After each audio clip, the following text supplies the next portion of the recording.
नमस्कार साथियों, स्वागत है आप सभी का सत्या एक्सेलेंट यूट्यूब चैनल पे। आज की डेट में आपको बताने वाले हैं एक नई वैकेंसी के बारे में जानकारी।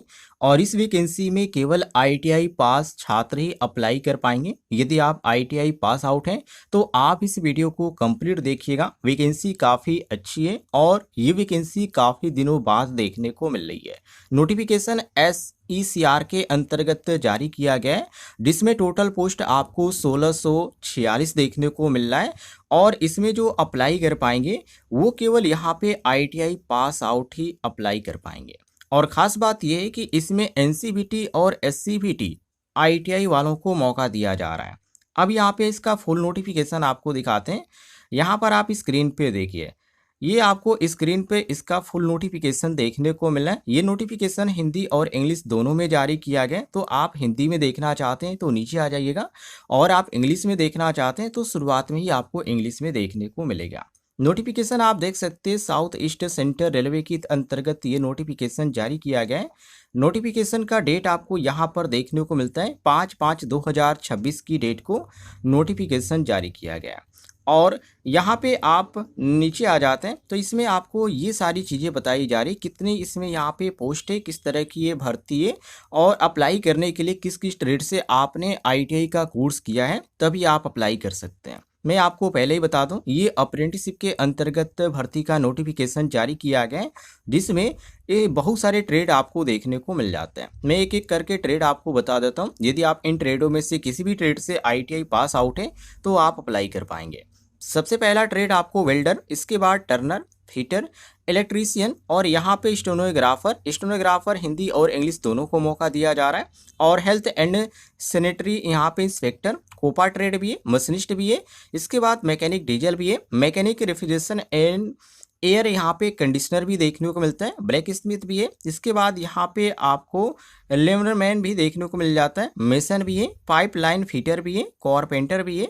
और नीचे आप आ जाएंगे तो यहाँ पर आपको पेंटर और इलेक्ट्रॉनिक मैकेनिक भी देखने को मिल जाता है।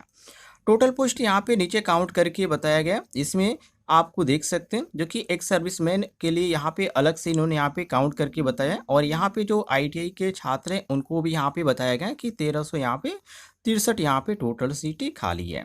अब यहाँ पे नीचे आ जाइए।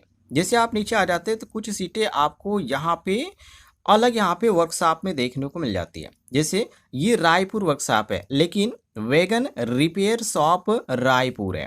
अब ऊपर आपको देखने को मिलता है, जो मैं आपको ऊपर यहाँ पे स्क्रीन पे दिखाता हूँ, ये जो आपको देखने को मिल रहा है ये DRM ऑफिस रायपुर मंडल के अंतर्गत देखने को मिल रहा है। जब आप इसमें से किसी पोस्ट पर अप्लाई करेंगे तो आपको इस कोड का इस्तेमाल करना पड़ेगा। और नीचे आप इनमें से किसी यहाँ पे पोस्ट पर अप्लाई करते जिसमें आपको लगता है कि ज़्यादा सीटें खाली हैं, तो आपको इस कोड का इस्तेमाल करना पड़ेगा फॉर्म भरते समय, ये ध्यान रखिएगा। अब नीचे आ जाइए।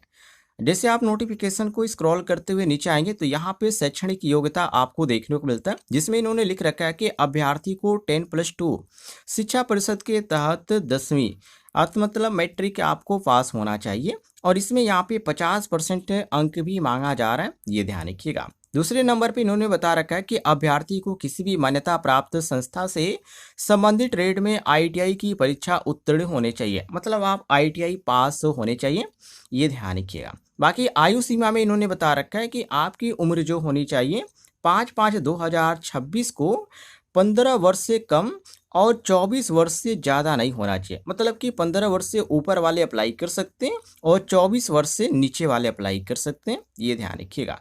जिसमें उम्र में यहाँ पे छूट भी रखी गई, ये यहाँ पर आप पढ़ सकते हैं। यहाँ पे SC/ST छात्रों के लिए 5 साल का छूट है, और OBC छात्रों के लिए यहाँ पे 3 साल का छूट है, और भूतपूर्व सैनिक के उम्मीदवार को यहाँ पे 10 साल की छूट देने की बात कही गई है। जिसमें आप जन्म तिथि मिलाना चाहते हैं तो अनारक्षित के लिए यहाँ पे किस डेट से किस डेट तक यहाँ पे होना चाहिए, अनुसूचित जनजाति अनुसूचित यहाँ पे जाति के लिए कितना होना चाहिए, सारी जानकारी इन्होंने टेबल के माध्यम से बता रखा है, जिसमें आप यहाँ पे मिला सकते हैं। यदि आपकी जन्म तिथि इतनी है तो आप अप्लाई कर पाएंगे। अब यहाँ पे अप्रेंटिसशिप की जो परीक्षण की जो अवधि होने वाली है, छात्रवृत्ति जो होने वाली है, इसके बारे में इन्होंने यहाँ पे बता रखा है। तो इसमें आपको 1 साल की ट्रेनिंग दी जाएगी। बाकी छात्रवृत्ति और ये फॉर्म भरने का सिलसिला आप जब ट्रेनिंग करेंगे उस समय चलता रहेगा, तो फिलहाल आप इस पे ना जाइए। केवल आप यहाँ पे ये देखिए कि इसमें चयन प्रक्रिया क्या होने वाली है, आगे इसमें सिलेक्शन का यहाँ पे क्या प्रोसेस रखा गया है। तो चयन प्रक्रिया में इन्होंने यही बता रखा है कि आपका जो होगा यहाँ पे सूची जारी की जाएगी, और ये सूची जो जारी की जाएगी आपका जो 10वीं का अंक है प्लस जो ITI का अंक है, दोनों को काउंट करके एक मेरिट तैयार की जाएगी, परसेंटेज तैयार किया जाएगा, और उसी के अनुसार आपका यहाँ पे सिलेक्शन होगा। इसमें किसी भी तरह का एग्जाम नहीं होने वाला है, इन्होंने यहाँ पे पहले ही बता रखा है।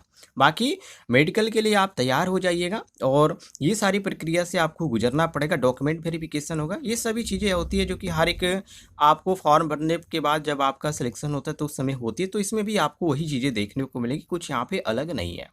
आवेदन प्राप्त करने की जो अंतिम तिथि इन्होंने बता रखी है वो 5/5/2026 से फॉर्म भरना स्टार्ट हो चुका है, और ये आपका 4/6/2026 तक फॉर्म अप्लाई किया जाएगा। तो आपके पास समय है। नीचे आ जाइए। जैसे आप नीचे आ जाते हैं तो आपको यहाँ पे एक सहायक नंबर भी देखने को मिलता है। यदि आपको कोई चीज़ समझ में नहीं आ रहा है, आप डायरेक्ट जानना चाहते हैं, तो यहाँ पे आपको नंबर भी देखने को मिलता है। लेकिन इन्होंने ये बता रखा है कि ये जो है कब से कब आप इस्तेमाल कर सकते हैं। तो यहाँ पे इन्होंने बता रखा है कि अधिक जानकारी के लिए सोमवार से शुक्रवार के मध्य कार्यालयीन दिवस के प्रातः जो कि 10 से यहाँ पे संध्या 17 यहाँ पे 30 मतलब 5:30 बजे तक आप यहाँ पे संपर्क कर सकते हैं, इन्होंने यहाँ पे बता रखा है। बाकी ये जो फॉर्म है आप किसी भी राज्य से अप्लाई कर सकते हैं, कोई भी यहाँ पे दिक्कत नहीं है। और यदि आप कहेंगे तो मैं इस पर एक डिटेल में वीडियो भी बना दूंगा, जिसे आप देखकर खुद मोबाइल के द्वारा भी अप्लाई कर पाएंगे, क्योंकि इस फॉर्म को अप्लाई करना बहुत ही आसान है, आप मोबाइल के द्वारा अप्लाई